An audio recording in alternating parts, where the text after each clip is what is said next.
ഉദാത്തം സ്വരിതം എന്ന സ്വരങ്ങൾ മൂന്നായിട്ട് ഉണ്ട്. ഇവ വർണ്ണ ഗുണങ്ങളാണ്. ഉച്ചൈരുദാത്ത, നീചൈരന്താത്ത, സമാഹാര സ്വരിത എന്ന് അതാത് ഉച്ചാരണ സ്ഥാനങ്ങളില് ഊർധ്വഭാഗത്ത് ഉച്ചരിക്കുന്നത് ഉദാത്തം, അധോഭാഗത്ത് ഉച്ചരിക്കുന്നത് അനുദാത്തം. അവയുടെ സമാഹൃതമായ ഉച്ചാരണത്തിന് സ്വരിതം എന്ന് പറയും. ഇതിൽ സ്വരിതം തന്നെ 9 തരത്തിലുണ്ട് എന്ന് പറയുന്നുണ്ട്. ഉദാത്തപൂർവം, സന്ധിജം, ജാത്യം എന്ന് ആദ്യം 3 തരത്തിൽ പറയുന്നു.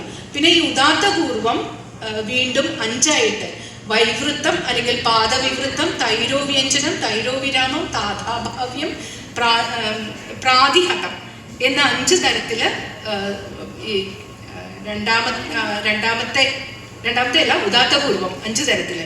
രണ്ടാമത്തെ സന്ധിജം 3 തരത്തില്, പ്രശ്ലിഷ്ടം, ക്ഷൈപ്രം, അഭിനിഹിതം എന്ന് 3 തരത്തില്.